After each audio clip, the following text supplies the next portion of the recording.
அரசியலில் 2-3 விஷயத்தை உங்கள்கிட்ட சொல்லணும். குறிப்பாக நம்முடைய மாண்புமிகு முதலமைச்சர் ஐயா ஸ்டாலின் அவர்கள் நேற்று ministry of law and justice, election commission of India ஒரு ரெக்வெஸ்ட் வச்சுருந்தாங்க, ரெக்கமெண்ட் பண்ணியிருந்தாங்க. குறிப்பாக section 93 subclause 2 conduct of election rules, அதில் ஒரு மாற்றம் வேண்டும் என்று, அமெண்ட்மெண்ட் வேண்டும் என்று. அதை நம்முடைய முதலமைச்சர்கள் உட்பட சில அரசியல் கட்சி தலைவர்கள் அதை வேண்டுமென்றே திரித்து அதன் மூலமாக மக்கள் மன்றத்தில் நாம் ஏதோ ஒரு பெரும் தவறு செய்து விட்டோம் என்கின்ற ஒரு வாதத்தை முன்வைக்கின்றார்கள்.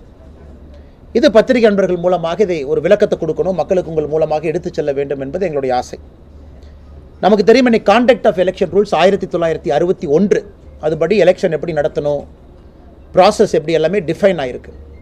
அதில் குறிப்பாக செக்ஷன் 93 சப்கிளாஸ் 2 என்ன சொல்லுதுனாங்க, எலெக்ஷன் முடிந்த பிறகு எலெக்ஷன் சம்பந்தப்பட்ட ஆவணங்களை யார் வாங்க முடியும், யார் பார்க்க முடியும் என்று. அதில் ஒரு வார்த்தையை பார்த்தீங்கன்னா, all other papers relating to the election shall be open to public inspection. அதாவது எலெக்ஷனை பொறுத்த வரைக்கும் தேர்தலில் போட்டியிட்டவர்களுக்கு சில பேப்பர் ஓப்பனாக இருக்கும், தேர்தலில் போட்டியிடாதவங்களுக்கு சில பேப்பர் ஓப்பனாக இருக்கும். இன்றைக்கி நம்ம பப்ளிக்கு எது கிடைக்கும் அப்படிங்கிறதா இது. All other papers relating to the election shall be open to public inspection. இதை நம்முடைய ஹரியானா ஹைகோர்ட் அவங்க சமீபத்தில் தீர்ப்பில் போலிங் சென்டர்னுடைய சிசிடிவி ஃபுட்டேஜ் கூட அந்த ஆல் அதர் பேப்பர் அப்படிங்கிறதுக்கு சம்மந்தப்பட்டதாக ஒரு தீர்ப்பு கொடுத்துருக்குறாங்க. ஆல் அதர் பேப்பர் அப்படின்னா அதில் சிசிடிவி ஃபுட்டேஜும் அடங்கும் அப்படின்னு. அதற்கு எலெக்ஷன் கமிஷன் அவங்க இல்லை, அது வராது, ஏன்னா சிசிடிவி ஃபுட்டேஜ் என்பது கண்டிப்பாக நம்ம பப்ளிக்கு கொடுக்க முடியாது, அது ஒரு சென்சிட்டிவான ஒரு விஷயம் அப்படிங்கிறக்காக அவங்க அந்த ஆல் அதர்ஸ் பேப்பர் அப்படிங்கிறதுக்கு பதிலாக ஸ்பெசிஃபைடு இந்த ரூல்ஸ் அப்படின்னு மாற்றிருக்காங்க. இது எதற்காக தேர்தல் ஆணையம் இதை மாற்றிருக்கிறாங்க, அதற்கான விளக்கமும் கொடுத்துருக்காங்க.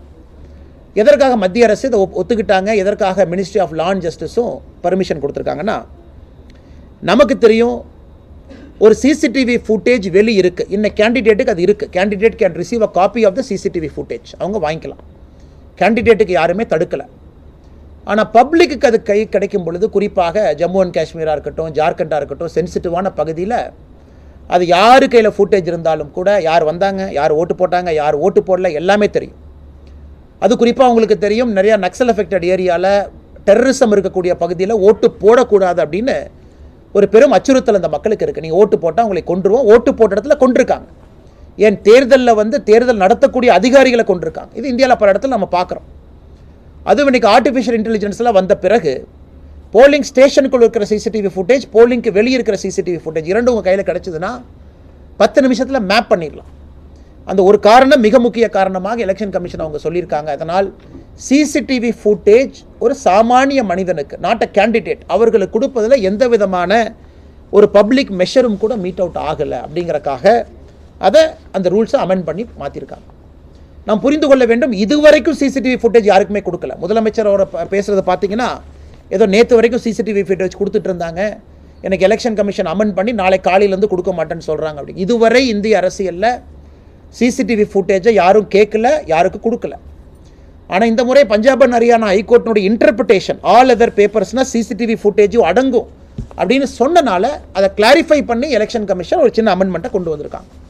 இதை பாரதிய ஜனதா கட்சி நாங்கள் வரவேற்கின்றோம். எலெக்ஷன் கமிஷன் அவங்க கொண்டு வந்திருக்கக்கூடிய அந்த அமெண்ட்மெண்ட்டு குறிப்பாக அச்சுறுத்தல் இல்லாமல் கிராமப்பகுதி, நகர்ப்பகுதி எல்லா இடத்துலும் கூட, தமிழ்நாட்டிலே பாருங்கள், நீ ஓட்டு போட்டால் கரண்ட் கட் பண்ணி விட்டுருவேன், 100 நாள் வேலைவாய்ப்பு திட்டத்தில் உன் பேர் எடுத்துருவேன், இப்படியெல்லாம் நடக்கக்கூடிய நம்ம ஊர்லேயே நடக்குது. அதனால் நிச்சயமாக இது மக்களுடைய பாதுகாப்புக்கு வழிவகுக்கும். அதே நேரத்தில் இன்னும் நிறைய நண்பர்கள் தேர்தலில் வாக்களிப்பதற்கு, வாக்கு சதவீதத்தை உயர்த்துவதற்கு இது பயன்படும் என்பது எங்களுடைய நம்பிக்கை. இரண்டாவது, நம்முடைய அமைச்சர் அன்பில் மகேஷ் பொய்யாமொழி அவர்கள் தொடர்ந்து கடந்த 2 நாட்களாக நிறைய விஷயங்கள் சொல்கிறாங்க, நிறைய பொய்யும் சொல்கிறாங்க. நாங்கள் பாரதிய ஜனதா கட்சி 3 நாட்களாக அமைச்சர்கிட்ட கேட்குற கேள்வி என்னன்னாங்க, பிஎஸ்என்எல் நிறுவனம் தமிழ்நாட்டில் எல்லா இடத்துக்கும் கல்வித்துறைக்கு இன்டர்நெட் கொடுக்குறாங்க, நீங்கள் சர்வீஸ் வாங்குறீங்க, 3 மாத காலமாக உங்களுக்கு பில் கட்டாதனால சர்வீஸ் துண்டிக்கப்பட்டிருக்கிறது, அதனால் மாணவர்கள் பாதிக்கிறாங்கன்னு சொன்னோம். அந்த மாதிரி இல்லவே இல்லைன்னாங்க. நாங்கள் லெட்டர் ஒன்று ரிலீஸ் பண்ணோம், பாருங்கள் இந்த மாதிரி இருக்குன்னு. அது முதல்லையே கட்டியாச்சு, பொய் சொல்கிறாங்க. நாங்கள் நேற்று மறுபடியும் ஒரு லெட்டர் ரிலீஸ் பண்ணோம், இல்லை பாருங்கள் நேற்று தான் நீங்கள் கட்ட சொல்லி ஆர்டரே போட்டிருக்கீங்கன்னு. அதில் அமைச்சர் அவர்கள் நிறைய விஷயங்களை பத்திரிகையாளர் சந்திப்பில் முன் வச்சிருக்கிறாங்க. ஒன்று, மத்திய அரசு நேற்று கொண்டு வந்திருக்கக்கூடிய 5ஆம் கிளாஸ் 8ஆம் கிளாஸ் டிடென்ஷன் பாலிசின்னு ஒன்று. அதாவது மாணவன் மாணவி அந்த பரீட்சையில் ஃபெயில் ஆகும் பொழுது 2 மாதம் கழித்து மறுபடியும் ஒரு வாய்ப்பு கொடுக்கப்படும், அதுலேயும் அவங்க ஃபெயில் ஆகிறாங்க அப்படின்னா அவங்க ஹோல்ட் ஆவாங்க அந்த கிளாஸில். அதே போல் 8ஆவதுல அந்த பரீட்சையில் அவங்க ஃபெயில் ஆகிறாங்கன்னா 2 மாதம் கழித்து நடத்தப்படக்கூடிய தேர்வில் மறுபடியும் ஃபெயில் ஆனாங்கன்னா அவங்க ஹோல்டு பண்ணுவாங்க. இது வந்து டிடென்ஷன் பாலிசி அப்படின்னு கொண்டு வந்திருக்காங்க. இது புதிய கல்விக் கொள்கை 2019-20 கொண்டு வரும் பொழுதே இந்த பாலிசியை சொல்லியிருந்தாங்க.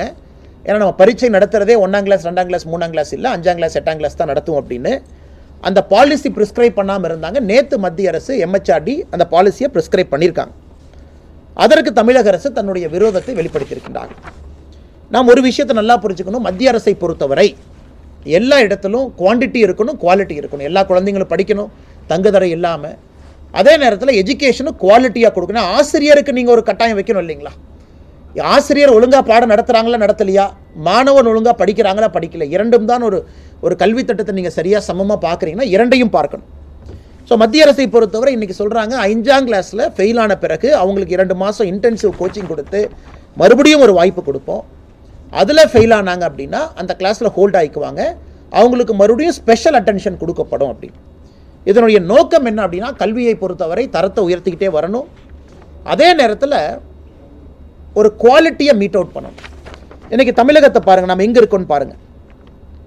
நேஷ்னல் லெவலில் 2018 ஏசர் ரிப்போர்ட்டுங்கிறது இந்தியா முழுவதுமே ஒரு மாணவனுடைய கல்வி தரத்தை மெஷர் பண்ணக்கூடிய ஒரு சர்வே. 22% தமிழ்நாடு, நான் சொல்ல 2018 ஒரு ஆண்டாக வர்றேன். 2018 3ஆம் கிளாஸ் படிக்கிற குழந்தைங்களுக்கு 22% குழந்தைங்களுக்கு தான் பேசிக் சப்ராக்ஷன் தமிழ்நாட்டு குழந்தைங்களுக்கு தெரிஞ்சது. கேரளா தான் ஹையஸ்டாக இருந்தாங்க. 45% குழந்தைகள் 3ஆம் கிளாஸில் பேசிக் சப்ராக்ஷன் போடுவாங்க. இதே வந்து இந்திய அளவில் பார்க்கும்பொழுது தமிழகத்தினுடைய ஆவரேஜ் விட இந்தியாவுடைய ஆவரேஜை விட தமிழ்நாடு குறைவாக இருந்துச்சு. அதே மாதிரி இந்திய அளவில் நீங்கள் பார்த்தீங்கன்னா 8ஆம் கிளாஸ் 56% குழந்தைங்களுக்கு ஒரு 3 டிஜிட் நம்பரை சிங்கிள் டிஜிட் நம்பரால் டிவைட் பண்ண முடியல. 5ஆம் கிளாஸில் 72% குழந்தைங்களுக்கு டிவிஷன் தெரியல. 3ஆம் கிளாஸில் 80% குழந்தைங்களுக்கு சப்ராக்ஷன் தெரியல. ஸோ இதெல்லாம் நீங்கள் பார்க்கும் பொழுது இந்தியாவை பொறுத்தவரை கல்வி தரத்தை உயர்த்த வேண்டிய கட்டாயம் அரசுக்கு இருக்குது. நேஷ்னல் அச்சீவ்மெண்ட் சர்வே 2021, இந்த நேஷ்னல் அச்சீவ்மெண்ட் சர்வே பார்த்தீங்கன்னா ஆங்கிலத்தில் மட்டும் தமிழ்நாடு குழந்தைங்களுடைய பெர்ஃபார்மன்ஸ் நேஷன் ஆவரேஜை விட அதிகம். கிளாஸ் 3, கிளாஸ் 5, கிளாஸ் 8, கிளாஸ் 10 எல்லாத்துல கூட நம்ம நேஷனல் ஆவரேஜ் கீழே இருக்கும். கிளாஸ் 10 ஸ்டூடெண்ட்ஸில் இருக்கிறவங்க வெறும் 2% மட்டும்தான் சயின்ஸில் ப்ரொஃபிஷியண்ட்டாக இருக்காங்க. 8% மட்டும்தான் மேக்ஸ் சயின்ஸில் என்ன லேர்னிங் அவுட்கம் இருக்குமோ 8% குழந்தைங்களுக்கு மட்டும்தான் அவுட்கம் இருக்குது. 2026 NCERT சர்வே பார்த்தீங்கன்னா ஃபவுண்டேஷனல் லேர்னிங் ஸ்டடியில் 3ஆம் கிளாஸில் பாதி பேர்த்துக்கு தமிழை சரியாக படிக்க தெரியல. 3ஆம் கிளாஸில் 20%, அதாவது 5ல் ஒருத்தருக்கு வந்து தமிழ் நம்முடைய தாய்மொழியில் ப்ரொஃபிஷியன்சி இல்லை. இது பிராந்திய மொழிகளில் தமிழ் மொழி தான் கடைசியாக இருக்குது. ஒரு மலையாளமோ ஒரு தெலுங்கோ ஒரு கன்னடமோ பார்க்கும் பொழுது குறிப்பாக இந்த 3ஆம் கிளாஸ் குழந்தைங்க எடுத்து பார்த்தீங்கன்னா ப்ரொஃபிஷியன்சி மதர் லாங்குவேஜில் குறைவாக இருப்பது நம்முடைய தமிழ்நாட்டு குழந்தைங்களுக்கு. அதே போல் மேக்ஸு, அதே போல் சயின்ஸ் எல்லாமே சொல்லியிருக்கிறாங்க. ஸோ எதற்காக இதை நான் படிக்கிறேன் அப்படின்னாங்க, இது அரசுக்கு ஒரு கட்டாயம் இருக்குது. தமிழ்நாடு அரசு அமைச்சருக்கு ஒரு கட்டாயம் என்னென்னா, நான் குழந்தைங்க எல்லாத்தையும் கிளாஸ் ரூமில் உட்கார வச்சேன், நான் அப்படியே பாஸ் பண்ண வச்சேன், 10ஆம் கிளாஸ் வரைக்கும் அனுப்பிட்டேன். இது சொல்வது பெருமையாக இருந்தாலும் கூட அது 1980 தேவைப்பட்டுச்சு. எல்லா குழந்தைங்களும் ஸ்கூலுக்கு வரணுங்கிறது 80. இன்றைக்கி 2000 எல்லா குழந்தைங்களும் ஸ்கூலுக்கு வரணும், படிக்கணும். 2024 எல்லா குழந்தைங்களும் ஸ்கூலுக்கு வரணும், ஒரு பேசிக்காக படிக்கணும் அப்படின்னு எதிர்பார்க்குறாங்க. அதனால் இன்றைக்கி கல்வியை பொறுத்தவரை கன்கரண்ட் லிஸ்ட்டில் இருக்குது. மாநில அரசை பொறுத்தவரை நாங்கள் அதை நடைமுறைப்படுத்தலை அப்படின்னா அவங்க படுத்தாமல் இருக்கலாம், பிரச்சனை கிடையாது. ஆனால் மத்திய அரசை பொறுத்தவரை இது ஒரு காரணத்திற்காக கொண்டு வந்திருக்கின்றார்கள் என்பதை நாம் உணர்ந்து கொள்ள வேண்டும்.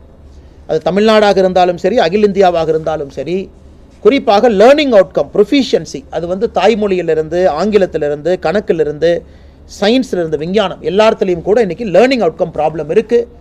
இதற்கு ஒரு அமைச்சர் வந்து அட்டென்ஷன் கொடுக்கணுமோ தவிர, ஒரு பத்திரிகையாளர் சந்திப்பில் பத்திரிகையாளர் நண்பர்கள் முன்பு எங்களுக்கு பணம் கம்மியாக கொடுத்தாங்க, அதனால தான் இன்டர்நெட் பில் கட்டலை அப்படின்னு இந்த கதை. டாக்ஸேஷன் நாங்கள் அதிகமாக கொடுத்தோம், டேக்ஸ் கொஞ்சம் எங்களுக்கு கம்மியாக திருப்பி தர்றாங்க, இன்டர்நெட் பில் கட்டுறக்கு. அவங்க இன்டர்நெட் பில் மட்டும் கட்டாமல் இருந்தால் பாரதிய ஜனதா கட்சி சார்பாக இன்றைக்கி நாங்கள் உண்டியல் போராட்டம் நடத்துவதாக முடிவு செஞ்சுருந்தோம். நம்முடைய தொண்டர்கள்லாம் பப்ளிக்கில் போய் உண்டியல் வச்சு மக்கள்கிட்ட பணம் வசூல் பண்ணி அரசு கஜானா கட்டி இதன் மூலமாக நாச்சு நம்முடைய குழந்தைகளுடைய படிப்பு தடைபடாமல் இன்டர்நெட் பில் கட்டுங்க. ஆனால் நேற்று அவங்க இன்டர்நெட் பில் கட்டுனால இன்றைக்கி நாங்கள் மக்கள்கிட்ட போய் உண்டியல் கொடுத்து உண்டியலில் பணம் போட்டு அரசை காப்பாற்றணும் அப்படிங்கிற நிலைமைக்கு நாங்கள் போகல, வேகமாக அதை வரத்தான் போகுது. அதை நீங்களும் தமிழ்நாட்டில் பார்க்கத்தான் போகிறீங்க. ஸோ இதையும் பத்திரிகை நண்பர்களுக்கு தெளிவுபடுத்த வேண்டும் என்பது எங்களுடைய ஆசை. அதை தாண்டி மிச்சதெல்லாம் ஜென்ரல் பொலிட்டிக்கல் இதெல்லாம் இருக்குங்கன்னா நீங்கள் கேள்வி கேட்பீங்க. இன்றைக்கி ஆனால் நேற்று நான் உள்துறை அமைச்சர் அவர்களை புதுடெல்லியில் சந்தித்தங்கன்னா, உள்துறை அமைச்சருக்கு அழைப்பு விடுத்திருக்கின்றோம். தமிழக பாரதிய ஜனதா கட்சி சார்பாக நம்முடைய அலுவலக கட்டடங்கள் ஒரு 3-4 மாவட்டத்தில் வந்து முழுமை பெற்றிருக்குது. அதனால் நீங்கள் வந்து அதை திறப்பு விழாவுக்கு நீங்கள் வரணும் அப்படின்னு ரெக்வஸ்ட் பண்ணியிருக்கோங்கன்னா, அவங்க இன்றைக்கி நாளைக்குள்ளே தேதி சொல்லுவாங்க. இந்த மாதம் கடைசிக்குள்ளே வருவதற்கான வாய்ப்புகள் ரொம்ப அதிகம். அதே நேரத்தில் 26 ஒரு புயலுக்கான வாய்ப்பு, 27 ஒரு புயலுக்கான வாய்ப்பு. அதையும் நம்ம பார்க்கணுங்கன்னா திருவண்ணாமலை, கோயம்புத்தூர், ராமநாதபுரம் 3 இடமே நமக்கு பாரதிய ஜனதா கட்சியுடைய கட்சி அலுவலகம் தயாராக இருக்குது. இன்றைக்கி நாளைக்கு அவங்க கன்ஃபர்மேஷன் கொடுத்த உடனே உங்களுக்கு நாங்கள் அறிவிப்பு கொடுத்துறோங்கன்னா. ஆனால் நேற்று நான் சென்றது உண்மை, உள்துறை அமைச்சருக்கு அழைப்பு விடுத்திருப்பது உண்மை. அவரும் வருவதாக ஒப்புக்கொண்டிருக்கின்றார். தேதியை மட்டும் அட்ஜஸ்ட் பண்ணணும். ஆனால் நம்முடைய கேப்டன் விஜயகாந்த் ஐயா அவருடைய 1ஆம் ஆண்டு குரு பூஜை விழாவுக்கு இன்று தேமுதிகவினுடைய தலைவர்கள்லாம் வந்தாங்க. அண்ணன் சுதீஷ் அவர்கள் நம்முடைய அலுவலகத்துக்கு வந்திருந்தாங்க. தொலைபேசி மூலமாக ஒரு வாரத்துக்கு முன்னாடியே சொல்லியிருந்தாங்க, இந்த மாதிரி 28ஆம் தேதி குரு பூஜை விழாவிலே கலந்து கொள்ள வேண்டும் என்று அழைப்பு விடுத்திருக்கின்றார்கள். கட்டாயமாக நாங்கள் கலந்து கொள்கின்றோம். ஏன்னா இப்போ உள்துறை அமைச்சருடைய தேதி இன்னுமே முடிவாகலை. எப்போ வர்றாங்கன்னு ஒரு நாள் முன்னாடி பின்னாடி போகலாங்கன்னா, தேதி முடிவான பிறகு அதை ஒரு முடிவெடுத்து நாங்கள் சொல்கிறோங்கண்ணா.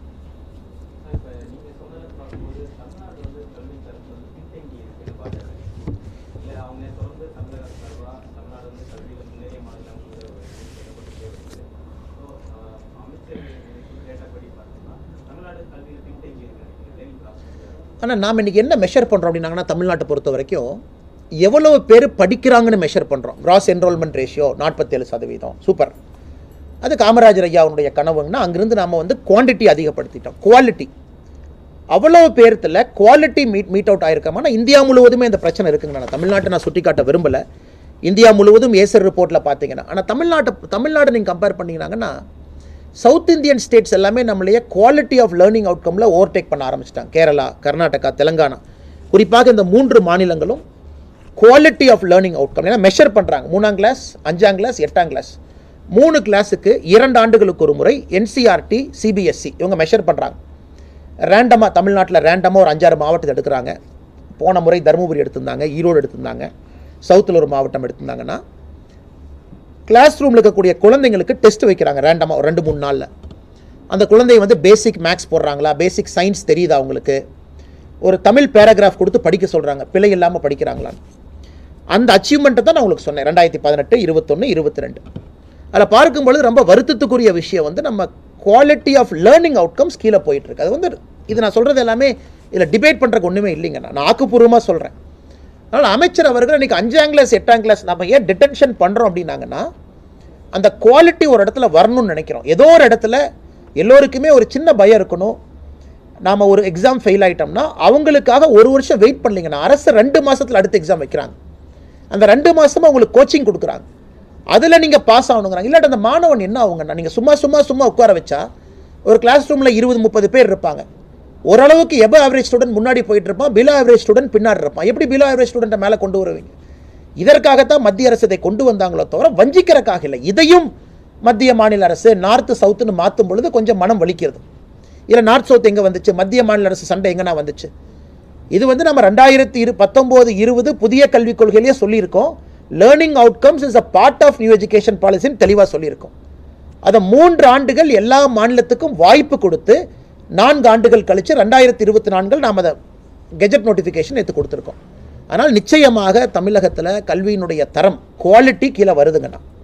அதனால் நம்ம மறுபடியும் பீகார்கிட்ட போய் யூபிகிட்ட போய் ஒப்பிடக்கூடாதுங்கண்ணா. உடனே இவங்க என்ன பண்ணுவாங்க, பீகாரோட நாங்கள் சூப்பர், யூபியோட சூப்பர்பாங்க, கேரளாவோட சூப்பரான்னு நான் கேட்குறேங்கண்ணா, தெலங்கானாவோட சூப்பரா, கர்நாடகாவோட சூப்பரா. என் 3 கேள்வி.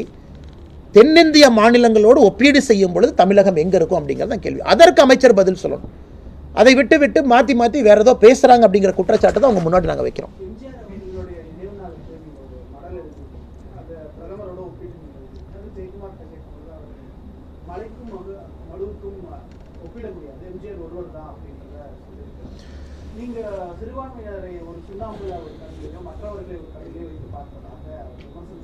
ஆனால் இன்றைக்கு அதிமுகவில் இருக்கக்கூடிய தலைவர்கள் காலையிலிருந்து என்னுடைய அலைபேசிக்கு அழைத்து பேசினார்கள்.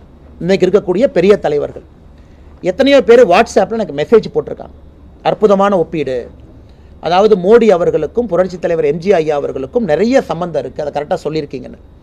அதனால் எல்லோருமே ஏற்றுக்கொள்ளணும் அவசியம் இல்லைங்கண்ணா. நாம் ஒரு கருத்தை சொல்லும் பொழுது ஆமாம் இன்னைக்கு இருக்கிறவங்க சொல்கிறாங்க. அதனால் எல்லோருமே ஏற்றுக்கொள்ள வேண்டும்னு அவசியம் இல்லைங்கண்ணா. சில பேர் அதை ஏற்றுக்காமல் இருப்பாங்க, அவங்களுடைய தனிப்பட்ட கருத்து விருப்பம்.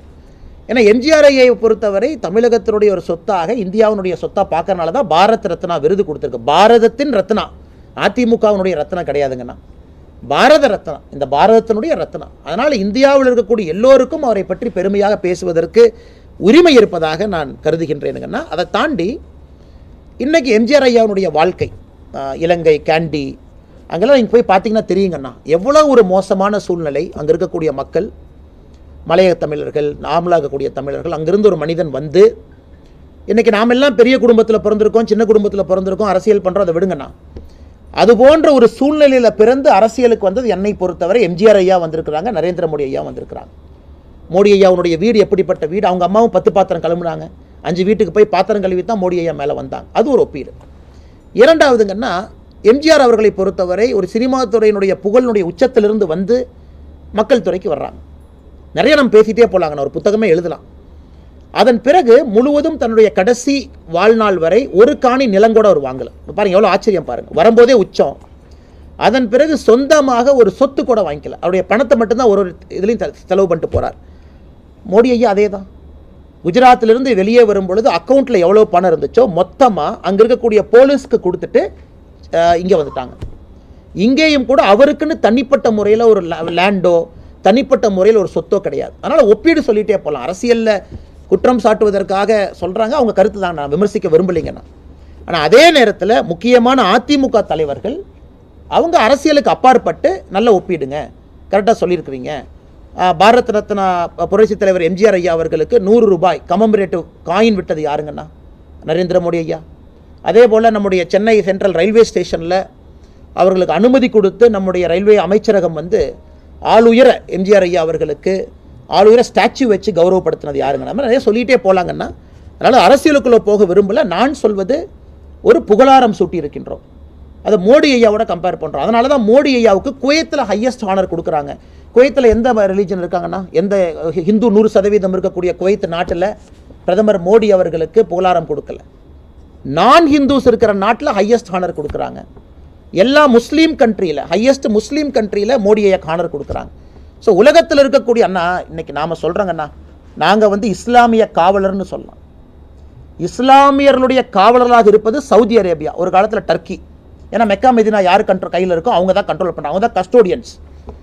சவுதி அரேபியானுடைய ராஜா மோடி அவர்களுக்கு சிவப்பு கம்பளம் போட்டு வாங்குன்னு சொல்கிறாங்க. அதனால் இங்கே இஸ்லாமியருடைய தலைவர்கள் சில பேர் சுற்றிட்டு இருக்கிறாங்க. அதாவது இஃப்தார் விருதுக்கு போயிட்டு ஒரு தொப்பியை போட்டுட்டு அவங்களுடைய குல்லாவை போட்டுட்டு நான் வந்து இஸ்லாமியர் காவலர். நாங்கள் இஸ்லாமியருடைய காவலராக உலகத்தில் இருக்க organisation of Islamic countries OIC, Saudi Arabia custodians of Mecca and Medina, அவர்கள் எல்லோருமே மோடி அவர்களை உலகத் தலைவராக சிவப்பு கம்பளம் போட்டு வரவேற்கும் பொழுது இன்னைக்கு கிணத்து தவளையை போல தமிழ்நாட்டில் சில பேர் என்ன சொல்கிறாங்கன்னா, பாரதிய ஜனதா கட்சி இஸ்லாம் மதத்துக்கு எதிரி, பாரதிய ஜனதா கட்சி இந்த மதத்துக்கு எதிரின்னு.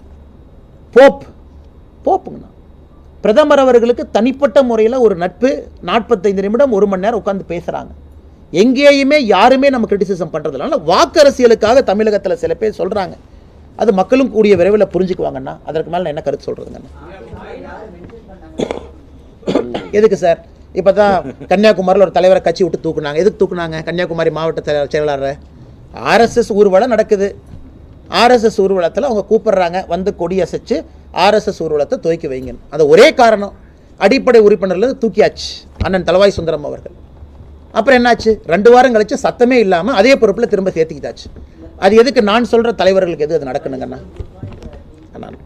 என்னை பொறுத்த வரைக்குங்கண்ணா, புரட்சி தலைவரை விரும்புகிறவங்க அதிமுகவில் தான் இருக்கணும்னு அவசியம் இல்லை இல்லைங்கண்ணா. பிஜேபியில் எத்தனையோ பேர் இருக்கிறாங்க, திமுகலையும் இருக்கிறாங்க, எல்லா கட்சியிலும் இருக்கிறாங்க. ஆனால் நான் சொல்வது ஒரு பாரத் ரத்னா ஐயாவை நீங்களே அடைச்சி வைக்கிறீங்கன்னு தான் நான் கேட்குறேன். எங்கள் சொத்துன்னு ஏன் நினைக்கிறீங்க? மக்கள் சொத்துன்னு நான் சொல்கிறேங்கண்ணா. அதனால் இன்றைக்கி அதிமுக காரங்க சொன்னது நான் சொன்னால் கூடங்கண்ணா, எத்தனையோ கட்சி நண்பர்கள் இருப்பாங்கண்ணா, திமுகவில் இருக்கவங்களும் புரட்சி தலைவருடைய ஃபேன் இல்லைன்னு நீங்கள் சொல்கிறீங்களாண்ணா. அதனால் இது ஒப்பீட்டில் என்ன தவறுன்னு தான் நான் கேட்குறேங்கண்ணா. ஒப்பீட்டில் என்ன தவறு? இருவரும் ஒரு பாதையில் வந்திருக்கிறாங்க, மக்களுக்காக வாழ்ந்தவர்கள், பணத்திலிருந்து, இன்டெகிரிட்டியிலிருந்து. இதில் நீங்கள் சொல்லுங்கன்னா உங்கள் கருத்தை நான் ஏற்றுக்கிறேங்கண்ணா.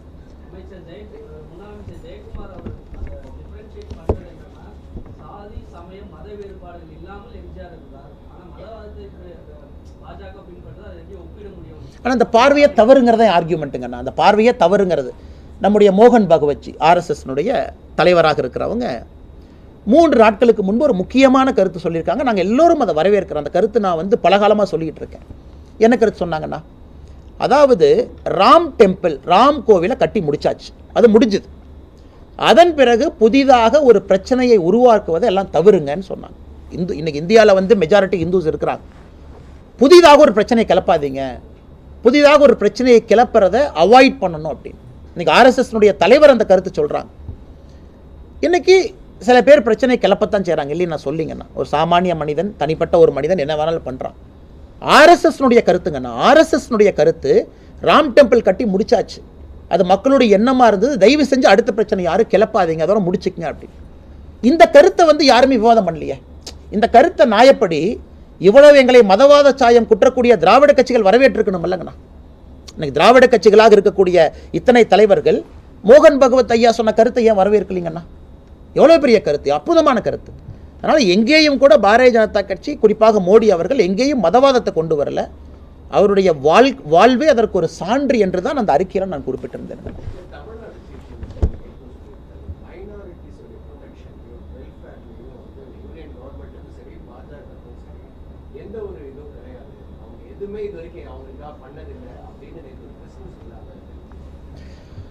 ஆனால் இன்னைக்கு இது மைனாரிட்டி சீசன் தான்.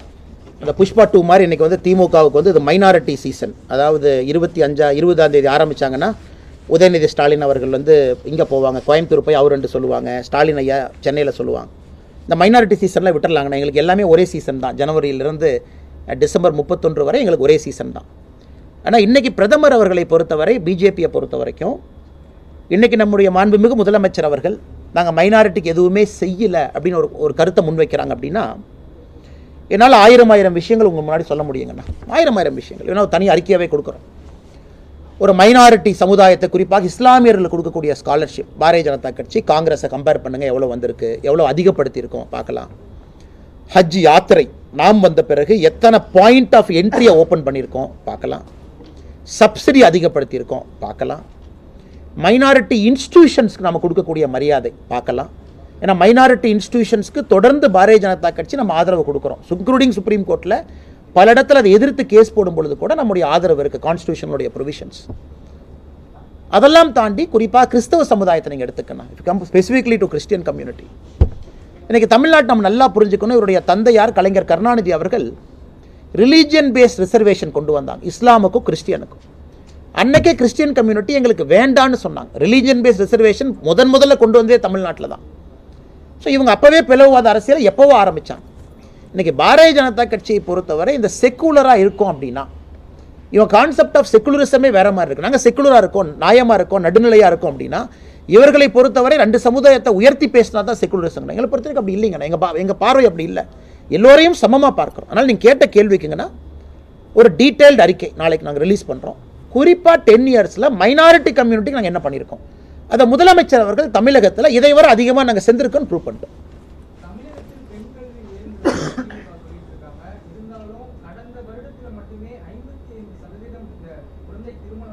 கரெக்டுங்க, உண்மை. அதிர்ச்சியான ஒரு தகவல். குறிப்பாக 2023-24 குழந்தை திருமணம் தமிழகத்தில் 50% மேலே ஒரே ஆண்டில் 1300 சில நம்பர்ஸ் இன்றைக்கி இருக்குங்கண்ணா. அதுவும் சில மாவட்டத்தில்.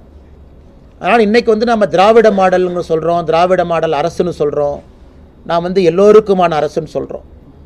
தமிழகத்தில் இன்றைக்கும் 18 வயசுக்கு கீழே திருமணம் ஆகக்கூடியவங்களுடைய எண்ணிக்கை அதிகமாகுதோ தவிர குறையில. ஆய்வறிக்கை சொல்லியிருக்கு. இரட்டை டம்ளர் முறை குறைஞ்சிருக்கா? இல்லை. இந்த மாதிரி குறிப்பாக எந்த இண்டிகேட்டர்லையுமே அவங்க பெர்ஃபார்மன்ஸ் இல்லைங்க, நான் காட்டவே மாட்டாங்க. அவங்க இந்த முக்கியமான இண்டிகேட்டரில் எந்த மாடல் அரசுமே ஒரு மாவட்டத்திலையும் சைல்டு மெம்பர்ஸ் இருக்கும். தமிழ்நாடு அரசில் ஒரு அதிகாரி இருக்காங்க. அந்த அதிகாரி என்ன பண்ணிட்டு இருக்கிறாங்க, இதெல்லாம் முதலமைச்சர் ரிவ்யூ பண்ணுறாங்களா? அதுவும் பொருளாதாரம் உயர ஒரு மாநிலத்தினுடைய நிதி பொருளாதாரம் உயர குழந்தை திருமணம்ங்கிறது கீழே வரணும். இது ஒரு ஆய்வு சொல்லுது. ஆனால் தமிழகத்தில் ஒரு பக்கம் பொருளாதாரம் உயருங்கிறீங்க, ஒரு பக்கம் ஏன் குழந்தை திருமணம் அதிகமாகுது?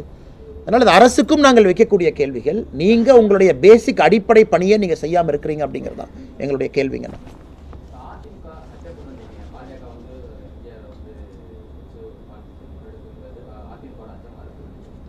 ஆனால் அச்சம் நான் பார்க்கலிங்க ஐயா. நான் சொல்கிறது ஏற்கனவே நான் சொன்னேன். நாங்கள் பாருங்கள், இவங்க கலைஞர் கருணாநிதி ஐயாவுடைய நாணய வெளியீட்டு விழாக்கு இவரை கூப்பிட்டாங்க, அப்போ அவங்க துரோகிக, மத்திய அரசோடு இணக்கமாக போகிறாங்க. நாங்கள் புரட்சி தலைவர் ஐயாவுக்கு நாணய வெளியீட்டு விழாக்கு யாரையுமே கூப்பிடல அப்படின்னாங்க. நான் சொன்னது நீங்கள் கூப்பிட்டுருக்கணும். நீங்கள் புரட்சி தலைவர் ஐயாவுடைய நாணய வெளியீட்டு விழாக்கு பிரதமர் வந்திருந்தாங்கன்னா அது காஷ்மீரில் நியூஸ், நாகாலாண்டில் நியூஸ், அஸ்ஸாமில் நியூஸ்,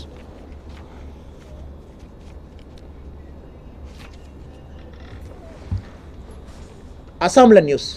அதனால் நீங்கள் பிரதமரை கூப்பிடாததோ ஒரு முக்கியமான தலைவரை கூப்பிடாதோ உங்கள் பிரச்சனை. நாங்கள் திரும்ப திரும்ப சொல்கிறது, புரட்சி தலைவருடைய பெருமை இந்தியா முழுவதும் செல்ல வேண்டும், செல்லணும். நீங்கள் ஏன் அவரை குறுகிய வட்டத்தில் அடைக்கிறீங்க அப்படிங்கிறது என்னுடைய கேள்வி. என்னுடைய அறிக்கையும் கூட மோடி ஐயாவையும் எம்ஜிஆர் ஐயாவையும் இருக்கக்கூடிய ஒற்றுமையை கம்பேர் பண்ணி சொல்கிறோம்.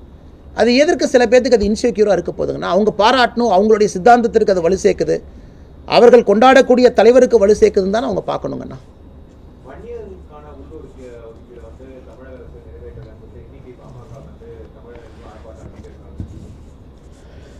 ஆனால் இது உங்களுக்கு தெரியும், இது நீண்ட நாட்களாக பாட்டாளி மக்கள் கட்சியினுடைய கோரிக்கை, உள்ளொதுக்கீடு, ப்ரொபோஷனல் ரெப்ரசன்டேஷன். இப்போ அந்த ப்ரொபோஷனல் 15% என்கின்ற கருத்தை முன் வச்சிருக்கிறாங்க. இதற்கு முன்பு இருந்த அதிமுக அரசு 10% அப்படின்னு அவங்க சொன்னாங்க. இன்னைக்கு இந்த ப்ரொபோஷனல் ரெப்ரசன்டேஷன் என்ன அப்படிங்கிறது எல்லோருக்கும் இருக்கக்கூடிய ஒரு குழப்பம். பாரதிய ஜனதா கட்சி எங்களை பொறுத்தவரை எல்லா சமுதாயமும் நன்றாக இருக்க வேண்டும், ப்ரொபோஷனலாக அவர்களுக்கான அதிகாரம் கிடைக்கணும் அப்படிங்கிறது எங்களுடைய விருப்பங்க. இன்றைக்கி இந்த பிரச்சனையை உருவாக்கி இருப்பது யாருன்னு பாருங்கள்.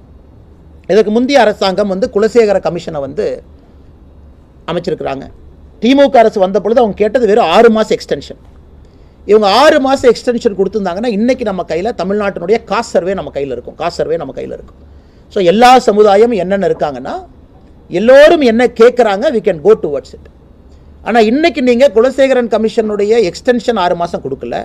ஸோ இன்றைக்கி அந்த ரிப்போர்ட்டு நம்ம கையில் இல்லை. ஆனால் எங்களை பொறுத்தவரை தமிழகத்தில் எல்லா சமுதாயத்துக்கும் ஒரு ப்ரொபோஷனல் ரெப்ரசன்டேஷன் ஈக்குவலண்ட்டாக இருக்கணும்னு நினைக்கிறோங்கன்னா அதற்கு முதலமைச்சர் நடவடிக்கை எடுக்க வேண்டும் என்பது எங்களுடைய கருத்து. 15, 14, 16, 17 எல்லா சமுதாயம் உட்பட.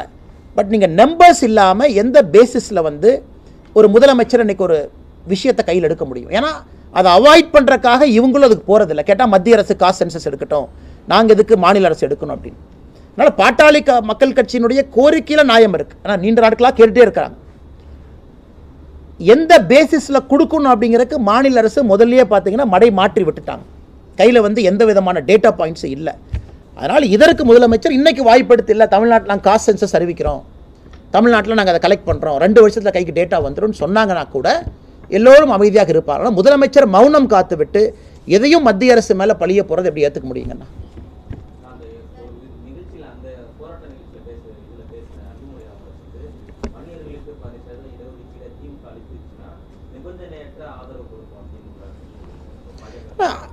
அவங்களுடைய மெயின் கோலே இதுங்கண்ணா. ஒரு கட்சியாக பாட்டாளி மக்கள் கட்சியோடைய மிக முக்கியமான ஒரு முழக்கம் பல ஆண்டுகளாக, பல வருடங்களாக, கிட்டத்தட்ட 10-20 இயர்ஸ் அவங்க சொல்கிறது எல்லாமே உரிய அங்கீகாரம் கிடைக்கணும் அப்படின்னு. எல்லா கட்சியும் அதை நோக்கி தான் பயணம் பண்ணுறாங்க. அவங்க கேட்பது இதான் எங்களுடைய கடைசி ஆப்ஷன், நீங்கள் கொடுங்க, நீங்கள் கொடுத்தீங்கன்னா உங்களோட நாங்கள் வர்றோம், நிபந்தனை இல்லாமல் கொடுக்குற, எலெக்ஷனே நிற்கல, உங்களுக்கு கேன்வஸ் பண்ணுறோம், நாங்கள் போய் கீழே போய் பேசுகிறோம். அதனால் அதில் எதுவும் தவறு இருப்பதாக நான் பார்க்கலாம். அந்த கட்சியினுடைய ஒரு நீண்ட நாள் கனவை அவங்க கேட்குறாங்க. இன்றைக்கி நான் என்ன குற்றம் சுமத்துறேன்னா திமுக மேலே, இன்றைக்கி யார் இது போன்று நாளைக்கு இன்னொரு தலைவர் கேட்குறாங்க, இன்னொரு சமுதாயம் கேட்குறாங்கன்னா கூட அவங்களுக்குள்ளே நீங்கள் அடிச்சுக்கிறதுக்கான ஒரு சூழ்நிலை உருவாக்கிங்களோ தவிர ஒரு டேட்டா பாயிண்ட்டை வச்சு பகிர்ந்து கொடுக்கும் அளவுக்கு இன்றைக்கி திமுக அந்த பாதையில் செல்லவில்லை என்பது எங்களுடைய ஆதங்கம். ஆனால் தவறுன்னு எது இல்லையாங்கன்னா அவங்க இன்னைக்கு அதுதாங்க இப்போ எங்கள் கடைசி, அது என்ன சொல்கிறாங்க, எலெக்ஷனே நிற்கலின்னு சொல்கிறாங்க. நாங்கள் தேர்தலில் கூட நிற்கல, எதுவுமே எங்களுக்கு வேண்டாம், சீட்டு வேண்டாம், எதுவுமே வேண்டாம், தொண்டனாக களத்தில் இறங்கி வேலை பார்க்குறோம். அதனால் அவங்களுடைய கருத்து அது தப்புன்னு சொல்கிறக்கு எனக்கு என்ன உரிமை இருக்குங்கண்ணா? Madam sorry.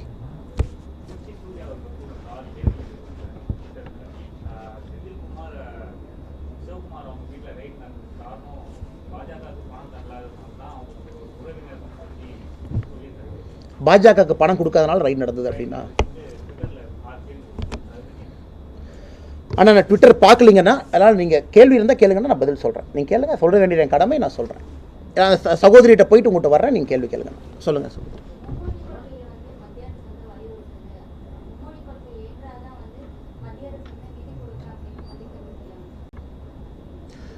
மேடம், அது ஒரு விஷயத்தை புரிஞ்சுக்கணும். பிஎம் ஸ்ரீ பள்ளிகள், பிஎம் ஸ்ரீ பள்ளி இஸ் அ ஸ்பெஷல் ஸ்கூல். அது குறிப்பாக நம்ம சொல்கிற இந்த பிரச்சனை, நம்மளுடைய லேர்னிங் அவுட்கம்ஸ் வந்து ரொம்ப குறைவாக இருக்குது. இதை வந்து அதிகப்படுத்த வேண்டும், இதை ஊக்கப்படுத்த வேண்டும் என்பதற்காகத்தான் பிஎம் ஸ்ரீ பள்ளி 16,000 பள்ளிகளை பிரதமர் அவர்கள் கொண்டு வந்தாங்க. அதில் புதிய கல்விக் கொள்கை இருக்கும், அதில் எந்த மாற்று கருத்தும் இல்லை. பிஎம் ஸ்ரீ பள்ளியில் புதிய நியூ எஜுகேஷன் பாலிசி இருக்குங்க. ஏன்னா நியூ எஜுகேஷன் பாலிசியினுடைய அம்சம் தான் பிஎம் ஸ்ரீ. நல்லா புரிஞ்சுக்கணும். அதாவது பள்ளிக்கல்வித்துறை அமைச்சர் ஒரு விஷயத்தை உணர்ந்துக்கணும். பிஎம் ஸ்ரீ என்பது தனிப்பட்ட முறையில் அறிவித்த ஒரு அறிவிப்பு கிடையாதுங்க. புதிய கல்விக் கொள்கையினுடைய கண்டினியூஷனாக தான் பிஎம் ஸ்ரீ. அது கண்டிப்பாக நியூ எஜுகேஷன் பாலிசியை தான் ஃபாலோ பண்ண போகுது. இப்போ நியூ எஜுகேஷன் பாலிசியில் உங்கள் மும்மொழி கொள்கைன்னு குழப்பறாங்க. அது மும்மொழி கொள்கை அப்படி பார்க்காதீங்க மேடம். 2 மொழி ப்ளஸ் ஒரு ஆப்ஷனல் மொழி, அதைத்தான் 3 மொழியை திணிக்கலை. எப்போவுமே இந்தியாவில் இதுவரை மும்மொழி கொள்கை தான் இருந்துச்சுங்க. 1965 ஃபஸ்ட்டு எஜுகேஷனுக்காக கொண்டு வரப்பட்ட மத்திய அரசு policy 3 language formula. 1980 3 language formula. எப்பொழுதுமே மும்மொழி கொள்கை தான். இந்த முறை பிரதமர் என்ன சொல்லியிருக்காங்கன்னா, 3 மொழியில் 3வது மொழி கட்டாயம் ஹிந்தியாக இருந்ததை மாற்றியாச்சு, 3வது மொழி ஏதோ ஒரு மொழியை படிங்க. அதனால் எப்படி இவங்க குற்றம் சுமத்த முடியும்? இவங்க என்ன சொல்லணும், நாங்கள் பிஎம் ஸ்ரீ பள்ளியை வாங்கிக்கிறோம். ஏன்னா தலைமைச் செயலாளரே லெட்டராக சொல்லியிருக்காரு, அவர் அப்ஜெக்ட் பண்ணல. நாங்கள் பிஎம் ஸ்ரீ பள்ளி எங்களுக்கு வேணும், கொடுங்க, அலோகேட் பண்ணுங்க. இவங்க என்ன சொல்லணும், ஓகே நாங்கள் வாங்கிக்கிறோம். சென்னைக்குள் இருக்கிற சில பள்ளியில் 3வது மொழியாக தெலுங்கு வைக்கிறோம், கோயம்புத்தூர் பார்டரில் கன்னடம் வைக்கிறோம், மலையாளம் வைக்கிறோம், ஹொசூர் பார்டரில் கன்னடம் வைக்கிறோம். ஸோ இந்தியா தமிழ்நாட்டில் தமிழ் மொழி பேசாத குழந்தைகள் கூட 3வது மொழியாக அவங்க தாய்மொழியை கற்றுக்கிட்டோம். சில பள்ளிகளுக்கு உருது வைக்கிறோம். இப்படித்தான் அமைச்சர் புத்திசாலித்தனமாக பதில் சொல்லி ஸ்கூலை வாங்கிட்டு வரணுமோ தவிர இதில் அரசியல் செய்யக்கூடாது. நாங்கள் சொல்கிறது வந்துங்க, கட்டாயம் ஆங்கிலம், கட்டாயம் தமிழ், அதெல்லாம் மாற்றுக்கருத்தில். 3வது மொழி மாநில அரசு உங்களுக்கு பிடிச்சதை வச்சுக்கங்க. ஏன் தமிழ்நாட்டில் கன்னடம் பேசக்கூடியவங்க யாருமே இல்லையா? தெலுங்கு பேசக்கூடியவங்க யாருமே இல்லையா? ஏன் தமிழ்நாட்டில் உருது பேசக்கூடியவங்க யாருமே இல்லையா? அந்த குழந்தை 3வது மொழியாக தன்னுடைய தாய்மொழியை கற்றுக்கலாம்னு நினைக்கலாம் இல்லைங்களா? அதையும் ஏன் அமைச்சர் தடுக்கின்றார் என்பது தான் எங்களுடைய கேள்வி. ஆனால் நீங்கள் கேளுங்கண்ணா.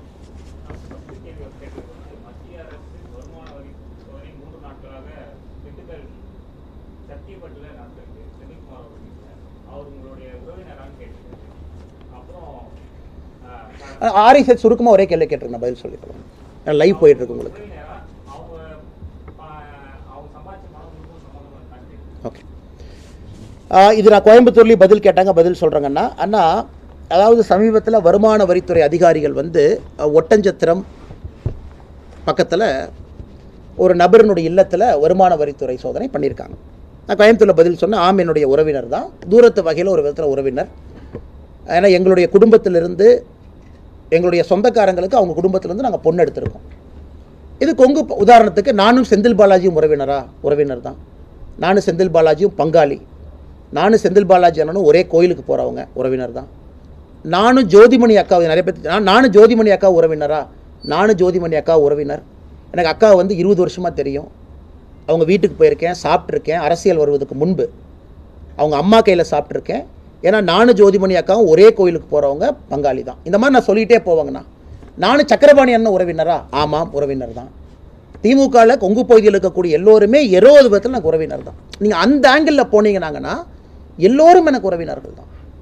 ஏன் நானும் செந்தில் பாலாஜி அவர்களும் எதிரும் புதிருமா இன்றைக்கி அரசியல் பேசிகிட்டு இருக்கோம். ஒரே கோயிலுக்கு போகிற ஆட்கள், பங்காளிகள். நானும் கரூரினுடைய அதிமுகனுடைய அமைச்சர் விஜயபாஸ்கர் உறவினர்களா? ஆமாம் உறவினர்கள், ஆமாம் பங்காளி. ஒரே கோயிலுக்கு போகிறோம். செவ்வாய்க்கிழமை கோயிலுக்கு போகிறோம்னா எதிரும் புதிரமாக முட்டிக்குவோம்.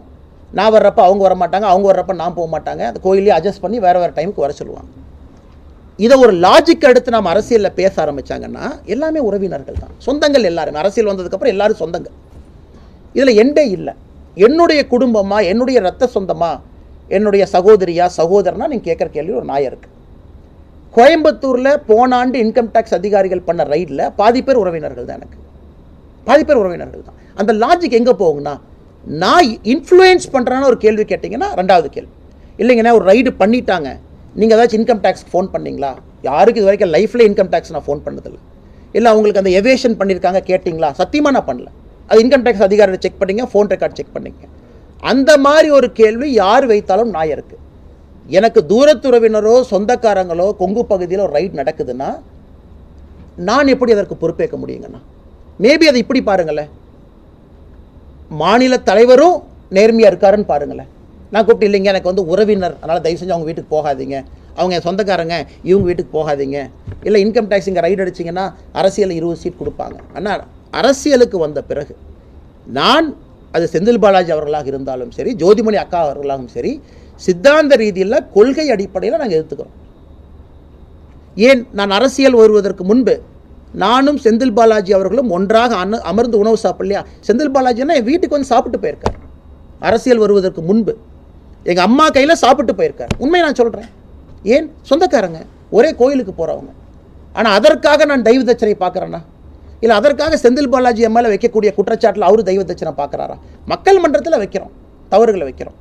அதனால் இந்த மாதிரி நம்ம இதை எக்ஸ்டெண்ட் பண்ணியே ஒன்னொன்னே கனெக்ட் பண்ண ஆரம்பித்தாங்கன்னா அது ரொம்ப தவறாக போயிடும். நான் யாராச்சும் இன்ஃப்ளூயன்ஸ் பண்ணுறான்னு கேள்வி கேளுங்க, நான் பதில் சொல்கிறேன்.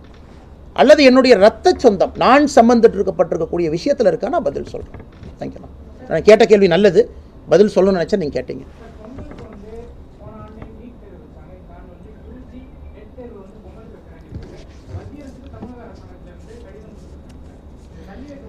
நான் 2-3 பரீட்சைக்கு போகக்கூடிய மாணவர்கள் நமக்கு இமெயில் அனுப்பியிருக்காங்கன்னா நாங்களும் இதை எடுத்துகிட்டு போகிறோங்கன்னா வில் ஆல்சோ டேக். ஏன்னா தமிழ்நாட்டில் பொங்கலை பொறுத்த வரைக்கும் அது ஸ்பெஷல் டால் அது. ஏன்னா கிட்டத்தட்ட 5 நாட்கள் நமக்கு அது இருக்கும். அதனால் கொஞ்சம் நான் இருக்குங்கண்ணா, நம்ம புறக்கணிக்க முடியாது. எங்களுக்கும் இமெயில் போட்டிருக்காங்க நம்முடைய அலுவலகத்திற்கு. அதை முடிஞ்ச வரைக்கும் எடுத்துகிட்டு போனால் ஆல் இந்தியா எக்ஸாம் இது, அதையும் நம்ம புரிஞ்சுக்கணுங்கண்ணா.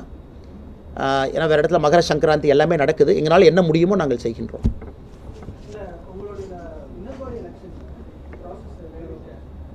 ஆனால் தலைவர் இங்கே இவர் தான் இப்போ நம்மளுடைய மாநிலத்தினுடைய தேர்தல் அதிகாரிங்கன்னா. இன்றைக்கி பாரதிய ஜனதா கட்சியை பொறுத்தவரை தமிழகத்தில் 68,000 பூத்தில் கிட்டத்தட்ட 40,000 பூத்தை தாண்டி இன்றைக்கி வந்து பூத்து தலைவர் தேர்தல் நடந்து முடிஞ்சிருச்சு ஒரு பக்கம். மிச்சம் 38,000 பூத்துக்கும் நாங்கள் டிசம்பர் 31 வரைக்கும் டைம் கொடுத்து போயிட்டுருக்கோங்கன்னா, மாவட்ட தலைவர்கள் எல்லோரையும் ஜனவரி 10ஆம் தேதிக்குள்ளே தேர்தல் முடிக்கணுங்கிற ஒரு நோக்கத்தில் போயிட்டுருக்கோம். ஆனால் பூத்து தலைவருக்கான தேர்தல், பூத் தலைவர் முடித்தோடனே ஒன்றிய தலைவருக்கான தேர்தல், ஒன்றிய தலைவர் முடித்த உடனே மாவட்ட தலைவருக்கான தேர்தல், மாவட்ட தலைவர் முடித்தோடனே மாநில தலைவருக்கான தேர்தல், மாநில தலைவர் முடித்தோடனே தேசிய தலைவருக்கான தேர்தல். 5 தேர்தல் 2 முடிஞ்சிருச்சுங்கன்னா ஜனவரி எண்டுக்குள்ளே இந்த ப்ராசஸ் முடியுங்கண்ணா.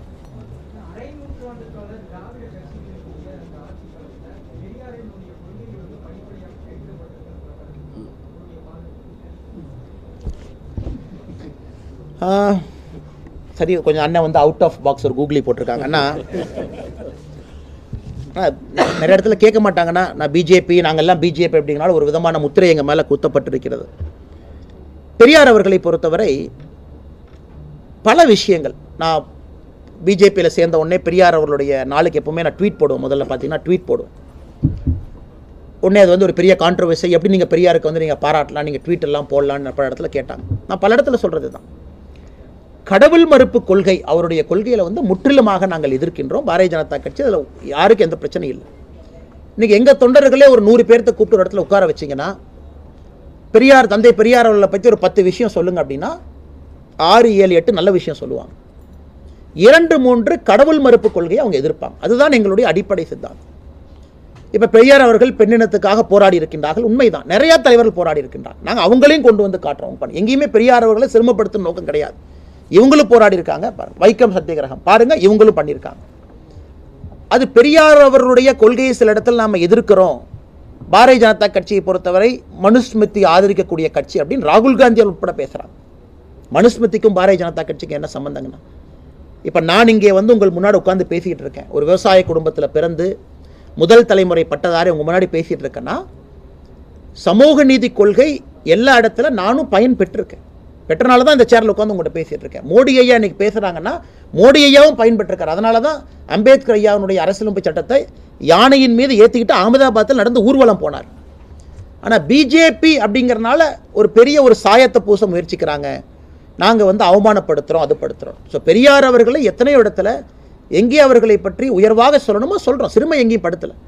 பட் எங்கே அவர்களுடைய கொள்கையில் எங்களுக்கு ஒப்பிகை இல்லையோ அதையும் வெளிப்படுத்துகிறோம். அதை இவங்க நல்லா புரிஞ்சுக்கணும். இவங்க வந்து மொத்தமாக பெரியாரோடைய கொள்கைப்படி இவங்க நடந்துக்கிறாங்களா? கண்டிப்பாக கிடையாது. பெரியார் அவர்கள் சொன்ன ஆட்சி தமிழ்நாட்டு நடக்குதா? கண்டிப்பாக கிடையாது.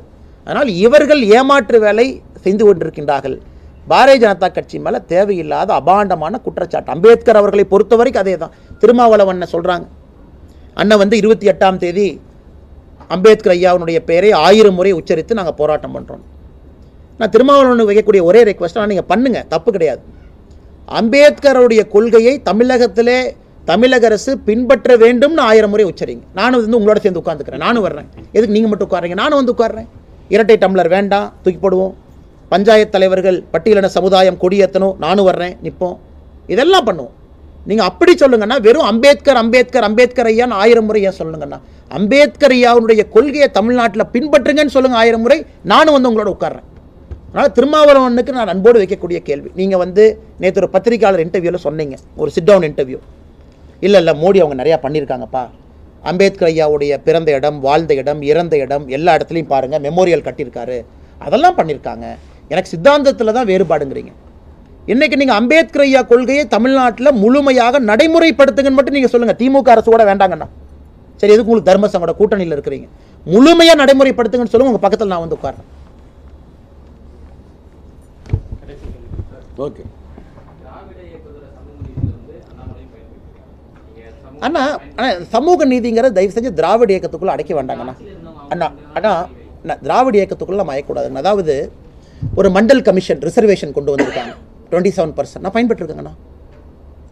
நான் ஓப்பன் கேட்டகரியில் ஐபிஎஸ் ஆனால் கூட என்னோட கேடர் அலோகேஷன் ஓபிசியில் வந்திருக்கு. ஸ்டார்னு போட்டிருப்பாங்க. ஓப்பனாக வந்துட்டோம். கேடர் அலோகேஷன் என்ன போடுவாங்கன்னா, ஓபிசி வேகன்சி 1, எஸ்சி வேகன்சி 1, அந்த மாதிரி போடுவாங்க. அதில் நான் பயன்பெற்றிருக்கேன். அப்போ மண்டல் கமிஷனுடைய ரிசர்வேஷன் வந்ததில் நானும் ஒரு பயனாளி. நிறைய பேர் இங்கே இருக்கிறாங்க.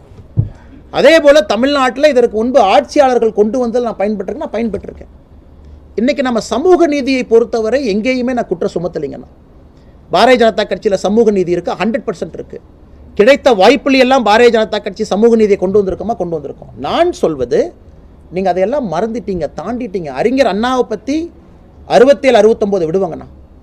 கலைஞர் கருணாநிதி ஐயாவுடைய முதல் 2 ஆட்சியை விடுவோம். புரட்சி தலைவர் எம்ஜிஆர் ஐயாவுடைய எல்லா ஆட்சியும் விட்டுருவோம். புரட்சி தலைவர் அம்மா ஜெயலலிதா அவருடைய ஆட்சியை விட்டுருவோம். நான் சொல்வது, இன்னைக்கு நீங்கள் எங்கே ஆரம்பித்து நீ குடும்ப ஆட்சியாக மாற்றி வச்சிருக்கிறீங்க, எங்கே ஆரம்பித்து கரப்ஷன் கவர்மெண்ட்டாக மாற்றிருக்கீங்க. இதை கேள்வி கேட்டாலும் கூட நீங்கள் சமூக நீதி ஏன் பேசுகிறீங்கன்னு தான் நான் சொல்கிறேன். சமூக நீதி நீங்கள் கொடுத்தீங்களா? கொடுத்தீங்க. பாரதிய ஜனதா கட்சி கொடுத்துச்சா? பாரதிய ஜனதா கட்சி கொடுத்துச்சு. எல்லாரும் கொடுத்தாங்க. 89 கொடுத்தாங்க. ஆனால் இன்னைக்கு பேச்சு வந்து பாரதிய ஜனதா கட்சி மட்டும் சமூக நீதி கொடுக்கலின்னு சொல்கிற கருத்துக்கு எனக்கு உடன்பாடு இல்லைங்க. பாரதிய ஜனதா கட்சியும் சமூக நீதி கொடுக்கக்கூடிய ஒரு கட்சி, ஒரு ஆட்சி தான் நான் சொல்கிறேன். போதுமாங்கண்ணா? நன்றிங்கண்ணா. தேங்க்யூ அண்ணா. டாப்பிக்கை தாண்டி எங்கெங்கேயோ போயிட்டோம்.